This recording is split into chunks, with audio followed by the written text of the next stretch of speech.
Hello दोस्तों, नमस्कार। पैसे की बात में आप सभी लोगों का स्वागत है। दोस्तों, अभी जो न्यूज निकल के आ रही है उसमें बताया ये जा रहा है कि जो प्रॉफिटेबल सरकारी बैंक हैं वो प्राइवेटाइज हो सकती हैं। तो हम यहाँ पे बात करने वाले हैं कौन से दो प्रॉफिटेबल सरकारी बैंक प्राइवेट हो सकते हैं। उससे पहले मैं थोड़ा सा आपको कुछ चीजें बताने वाला हूँ कि आखिर में सरकार सरकारी बैंकों को प्राइवेट क्यों करना चाहती है। दोस्तों देखो, यदि हम बात करें जॉब की तो 90% जो जॉब है, लास्ट 30 साल का यदि डाटा देखोगे तो जो 90% जो जॉब है वो प्राइवेट सेक्टर प्रोवाइड कर रही हैं। इवन आप यदि मजदूरी का काम देखोगे तो मजदूरी का काम भी, मतलब मजदूरी वाला जो जॉब है वो भी प्राइवेट सेक्टर प्रोवाइड कर रही हैं। कहीं आपने देखा सरकारी मजदूर को आपने नहीं देखा होगा। तो मजदूरों को जो जॉब है वो प्राइवेट सेक्टर प्रोवाइड कर रही है। हाँ, सरकार यहाँ पे क्या कर सकती है, सरकार यहाँ पे रेगुलेट कर सकती है कि मजदूरों को भाई 300 रुपए पर डे मिलना चाहिए, मतलब ए मिनिमम इनको मिलना चाहिए। इससे ऊपर आपको जितना देना होगा उतना आप दे दो, ये यहाँ पे रेगुलेट कर सकती है। लेकिन यहाँ पे मजदूरों को गवर्नमेंट यहाँ पे डायरेक्टली जॉब नहीं दे रही है, यहाँ पे रेगुलेट कर रही है। उसी प्रकार से यदि हम बैंक प्राइवेटाइजेशन के बारे में बात करें, सरकार यहाँ पे ये चाहती है कि हम बैंकिंग सेक्टर को सिर्फ और सिर्फ रेगुलेट करें। और आपको पता है, चाहे सरकारी बैंक हो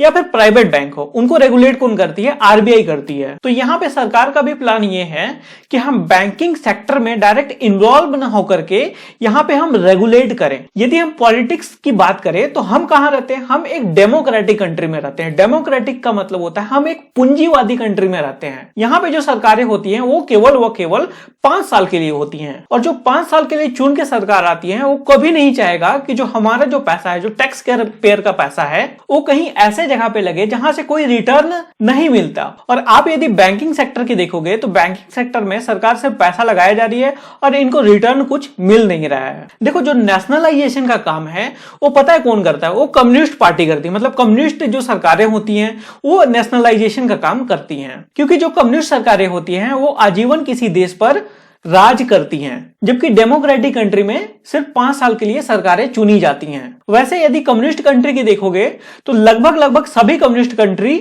फेल हैं। यदि आप चाइना का भी बिजनेस मॉडल देखोगे, यदि मतलब जो चाइना का जो फाइनेंशियल स्ट्रक्चर है वो एक्चुअली डेमोक्रेटिक कंट्री जैसा है, ना कि कम्युनिस्ट कंट्री जैसा है। हाँ, वहां पे सरकारी कंपनियां हैं लेकिन आपको प्राइवेट कंपनियां बहुत सारे दिखेंगे, जैसे कि आपको मोबाइल कंपनियां जैसे Xiaomi वगैरह हो गया। और देखो, यदि कम्युनिज्म का आप आर्थिक नीति देखोगे ना तो इनका मेन कॉन्सेप्ट क्या है कि भाई काम जो है वो आपको आपके सामर्थ्य के अनुसार करना है, लेकिन पैसा आपको सेम मिलेगा। मतलब आप में कैपेसिटी है ज्यादा काम करने की, कुछ इनोवेशन करने की तो करो, लेकिन पैसा आपको जितना चपरासी को मिलता है उतना ही आपको भी मिलेगा। मतलब इनके अनुसार सब समान है, सभी मिल बांट के सभी कोई खाएं, इस टाइप का इनका प्लान है। लेकिन वहीं यदि आप डेमोक्रेटिक कंट्री की बात करोगे तो यहाँ पे आपको फ्रीडम मिलता है, आपको आपके सामर्थ्य के अनुसार काम करना होता है और आपको आपके सामर्थ्य के अनुसार आपको रिटर्न भी मिलता है। मतलब आपने कुछ इनोवेशन किया एक डेमोक्रेटिक कंट्री में तो आप वहां पे पेटेंट करा सकते हो, वहां पे कंपनी आप फॉर्म करा सकते हो और वहां से आप अच्छा खासा पैसा कमा सकते हो। लेकिन यदि आप कम्युनिस्ट कंट्री में रहते हो तो वहां पे आपने कुछ इनोवेशन किया तो वो एक आपका इनोवेशन नहीं माना जाएगा, वो एक देश का इनोवेशन माना जाएगा और आपको रिटर्न वहां से आपको काम के अनुसार नहीं मिलेगा। तो ये मेजर डिफरेंस है। और आपने जो भी इनोवेशन किया है वो सरकार के हाथ में चले जाएगी और मतलब उसको सरकार फिर ऑपरेट करने लगेगी। यहाँ पे डेमोक्रेटिक कंट्री में क्या होता है कि आप यहाँ पे उसके मालिक हो, आपने जो क्रिएट किया है उसके मालिक आप हो। इसीलिए डेमोक्रेटिक कंट्री में सरकारी कंपनियां रहने का कोई भी कॉन्सेप्ट नहीं है। चाहे आप अमेरिका में देख लो या फिर जितने भी डेमोक्रेटिक कंट्री हैं, वहां पे जो मेजर कंपनियां मिलेंगी वो आपको प्राइवेट मिलेंगी। हाँ, कुछ देश में छूटपूट सरकारी कंपनियां होती हैं, उसका बात अलग है, लेकिन वहां पे जो मेजर कंपनियां हैं वो आपको प्राइवेट कंपनियां देखने को मिलेंगी। देखो, जो डेमोक्रेटिक कॉन्सेप्ट है वो कोई नया कॉन्सेप्ट नहीं है। पहले जैसे राजा महाराजा होते थे वो क्या करते थे? वो बिजनेस नहीं करते थे, वो क्या करते थे? जो बिजनेस कर रहा है उससे कर वसूली करते थे, मतलब टैक्स वसूली करते थे, उससे उनका कमाई होता था। वहां पे बिजनेस करने का काम बनियों का होता था, उनसे ये कर वसूला करते थे। लेकिन यहाँ पे बस प्रॉब्लम ये था कि जो राजा जो चुने जाते थे वो जनता के आधार पर चुने नहीं जाते थे, वहां पे वंशावली चलती थी, वंश के आधार पे राजा चुने जाते थे। तो डेमोक्रेसी क्या है? इसका अपग्रेडेड वर्जन है। यहाँ पे सारी चीजें राजतंत्र के अनुसार रहेगी, लेकिन जो सरकारें जो चुनी जाएगी वो जनता चुनेगी और जनता के अनुसार पॉलिसी बनाया जाएगा और जनता से जनता के अनुसार टैक्स वसूली की जाएगी। और इसी कॉन्सेप्ट पे सारे डेमोक्रेटिक कंट्रियां चल रही हैं। लेकिन इंडिया के साथ में उल्टा हो गया। यहाँ पे कंफ्यूज्ड गवर्नमेंट रही। यहाँ पे इनको यही समझ में नहीं आया कि हमारी पॉलिसी डेमोक्रेटिक कंट्री जैसे रहेगी या फिर कम्युनिस्ट कंट्री जैसा रहेगी, और जो हमारी पॉलिसी निकल के आई वो बीच वाली पॉलिसी निकल के आई। मतलब यदि बैड वर्ड में कहोगे तो जो हमारी देश की आर्थिक नीति थी वो हिजड़ों वाली नीति थी।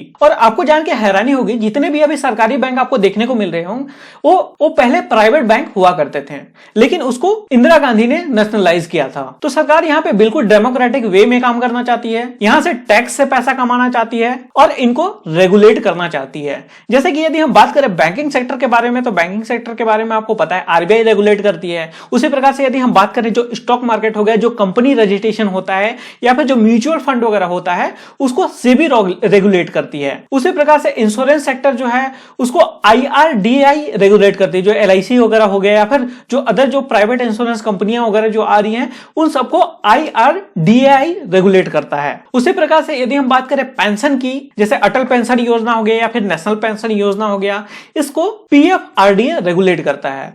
तो सभी चीज के लिए यहाँ पे रेगुलेशन बॉडी यहाँ पे बना करके रखी हुई है। देखो गवर्नमेंट जो है वो चाहे सरकारी बैंक हो या फिर सरकारी कंपनियां हैं, उससे क्या कमाती है? उससे डिविडेंड कमाती है और वो बैंक डिसाइड करता है। जैसे आपने किसी सरकारी बैंक में या फिर सरकारी कंपनी में 10 शेयर खरीदा, तो वहां पे बैंक डिसाइड करेगी तो आपने हमारे कंपनी में शेयर लगाया हुआ, मतलब आपने हमारे बैंक में शेयर लगाया हुआ, तो हम आपको हर साल एक शेयर का एक निश्चित अमाउंट दे। जैसे मान लो कोई बैंक यहाँ पे डिसाइड कर देती है कि 2 रुपए हम आपको डिविडेंड देंगे एक शेयर का, तो उससे यहाँ पे गवर्नमेंट पैसा कमाती है। बट एक्चुअल में गवर्नमेंट यहाँ से पैसा कमा नहीं पाती है, उल्टा जो टैक्स का पैसा है इन गवर्नमेंट बैंकों में लगाना पड़ता है। इसलिए गवर्नमेंट अब डिविडेंड के ऊपर नहीं बल्कि टैक्स के ऊपर डिपेंडेंट रहना चाहती है। अब आपको थोड़ा सा आइडिया मिल गया होगा कि गवर्नमेंट बैंकों को प्राइवेटाइज क्यों करना चाहती है। तो अब हम लोग बात करते हैं कौन से 3 प्रॉफिट मेकिंग बैंक प्राइवेटाइज हो सकते हैं। देखो जो बैंक प्राइवेटाइज होने वाले हैं उसका लिस्ट नीति आयोग अभी जारी करेगा, वो अभी अप्रैल के महीने में जारी होगा। मैं अभी इस वीडियो को रिकॉर्ड कर रहा हूं मार्च के महीने में, लेकिन नीति आयोग अप्रैल के महीने में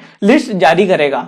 तो यहाँ पे जो प्रॉफिट मेकिंग बैंकों में है उनमें से है UCO bank, Indian bank, bank of India. इन तीनों में से कोई 2 बैंक या फिर कम से कम एक बैंक का प्राइवेटाइजेशन होना लगभग निश्चित है। मतलब 100 में से 60 से 70% चांसेस है कि इन तीनों में से किसी बैंक का प्राइवेटाइजेशन होगा। अब हम इनके प्रॉफिट एंड लॉस को देखते हैं। देखो यदि हम बात करें यूको बैंक की, तो अभी पिछले 3 क्वार्टर से ये प्रॉफिट में चल रहा है। जैसे हम बात करें दिसंबर 2020 की, आपको पता है ना 3 महीने का 1 क्वार्टर होता है, तो दिसंबर 2020 की बात करें तो यहाँ पे 35 करोड़ रुपए का इन्होंने प्रॉफिट कमाया था। इसके बाद में हम बात करें सितंबर 2020 का, तो इन्होंने 30 करोड़ रुपए का प्रॉफिट कमाया था। इसके बाद में हम बात करें जून 2020 का, तो इन्होंने 21 करोड़ रुपए का प्रॉफिट कमाया था। उसी प्रकार से यदि हम बात करें फाइनेंशियल ईयर की, तो जो 19-20 का जो फाइनेंशियल ईयर था उसमें इन्होंने 2437 करोड़ रुपए का घाटा उठाया था। उसी प्रकार से 2018-19 में 4321 करोड़ रुपए का लॉस इस बैंक ने रिपोर्ट किया था। उसी प्रकार से यदि हम बात करें 2017-18 की,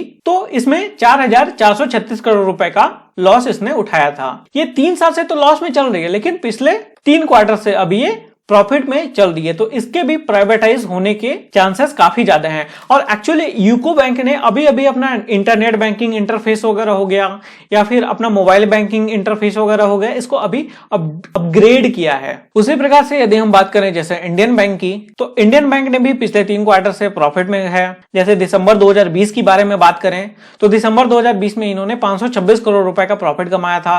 सितंबर 2020 के बारे में बात करें तो इन्होंने 424 करोड़ रुपए का प्रॉफिट कमाया था। जून 2020 की बात करें तो इन्होंने 526 करोड़ रुपए का प्रॉफिट कमाया था। उसी प्रकार से यदि हम ईयरली चार्ट देखें तो ईयरली भी इन्होंने प्रॉफिट गेन किया है। इन्होंने लास्ट 3 साल में कोई भी लॉस नहीं उठाया है। जैसे हम 2019-20 के बारे में बात करें तो इन्होंने 758 करोड़ रुपए का प्रॉफिट कमाया। उसी प्रकार से 18-19 की हम बात करें तो इन्होंने 221 करोड़ रुपए का प्रॉफिट कमाया। उसी प्रकार से यदि हम बात करें 2017-18 की, तो इन्होंने 1263 करोड़ रुपए का प्रॉफिट कमाया है। तो ये बैंक प्रॉफिट में है, इसका भी प्राइवेटाइजेशन होने का चांस है। उसी प्रकार से यदि हम बात करें बैंक ऑफ इंडिया की, पिछले 3 क्वार्टर से ये बैंक भी प्रॉफिट में है। जैसे हम बात करें यदि दिसंबर 2020 की, तो इन्होंने 544 करोड़ रुपए का प्रॉफिट कमाया था। सितंबर 2020 की बात करें तो 525 करोड़ रुपए का प्रॉफिट कमाया था। जून 2020 की बात करें तो इन्होंने 851 करोड़ रुपए का प्रॉफिट कमाया था। उसी प्रकार से यदि हम बात करें फाइनेंशियल ईयर 19-20 की, तो इन्होंने 2929 करोड़ रुपए का लॉस कमाया है। 2018-19 में 5497 करोड़ रुपए का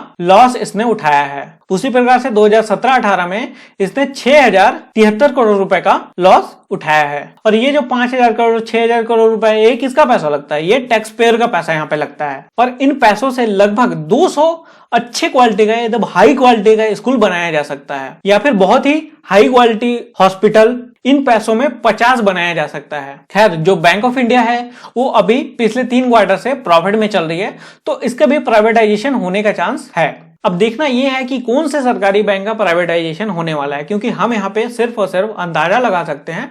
एक्चुअल लिस्ट अप्रैल महीने में हमको पता चलेगा, जब नीति आयोग गवर्नमेंट को लिस्ट बना करके देगा। सो दोस्तों, इस वीडियो में बस इतना ही। आई होप आपको कुछ जानकारी मिला होगा। आप इतना तो समझ गए होंगे कि आखिर सरकार सरकारी बैंकों को प्राइवेट क्यों करना चाहती है। वैसे इस बारे में मैं एक और डेडिकेटेड वीडियो बनाऊंगा। यदि आप इस प्रकार का वीडियो देखना चाहते हैं तो नीचे कमेंट करके बताइएगा कि क्या मैं प्राइवेटाइजेशन के फायदे और नुकसान बताऊं या नहीं। इसके अलावा यदि आपको वीडियो पसंद आएगा तो वीडियो को लाइक कर दीजिएगा, नहीं आया हुआ तो डिसलाइक कर दीजिएगा, और साथ में इस वीडियो को शेयर जरूर कर दीजिएगा। और यदि आप चैनल पे नए हैं तो चैनल को सब्सक्राइब कर लीजिएगा। यदि आप इस वीडियो को फेसबुक पे देख रहे हैं तो फेसबुक पेज को फॉलो कर लीजिएगा।